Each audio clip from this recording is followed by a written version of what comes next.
بسم اللہ الرحمن الرحیم۔ السلام علیکم ورحمۃ اللہ وبرکاتہ۔ دینی مدارس و جامعات کے محتممین اور منتظمین سے دو اہم گزارشیں کرنا چاہتا ہوں۔ پہلی گزارش یہ ہے کہ قربانی کی کھالیں جمع کرنے کی اجازت کے حوالے سے مختلف شہروں سے یہ اطلاعات آ رہی ہیں کہ دینی مدارس کے ذمہ داران سے بعض اضلاع میں چیریٹی کمیشن میں مدرسے کی رجسٹریشن کا تقاضا کیا جا رہا ہے۔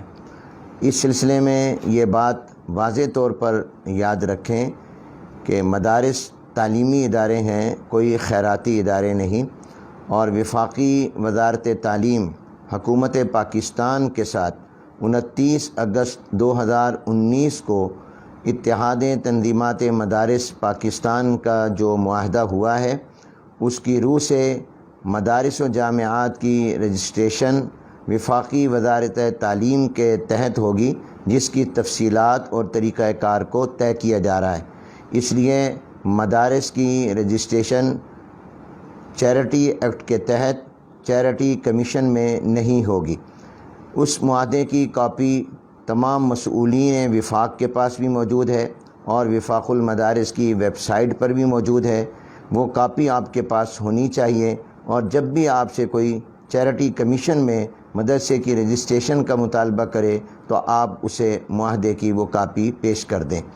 دوسری گزارش یہ ہے کہ اس بات کی کئی دن سے میں کوشش کر رہا ہوں کہ کرونا وائرس کی وجہ سے جو معروضی صورتحال ہے، اس میں مدارس و جامعات کو قربانی کی کھالیں جمع کرنے کے لیے نیا NOC لینے کا پابند نہ کیا جائے، کچہری اور دفاتر کے چکر نہ لگانے پڑیں۔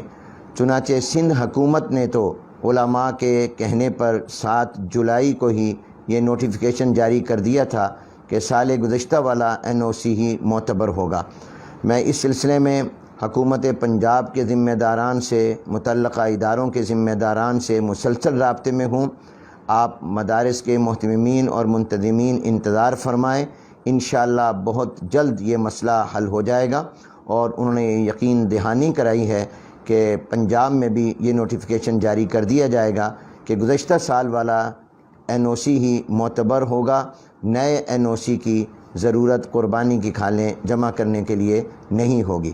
اس لیے میں آپ سے درخواست کرتا ہوں، آپ پریشان نہ ہوں اور آپ اس مقصد کے لیے کچہری کے اور سرکاری دفاتر کے چکر نہ لگائیں۔ آپ انتظار فرمائیں اور دعا کریں کہ یہ مسئلہ بخوبی حل ہو جائے۔ مجھے امید ہے کہ انشاءاللہ بہت جلد یہ پریشانی دور ہو جائے گی۔ وعلیکم السلام ورحمۃ اللہ وبرکاتہ۔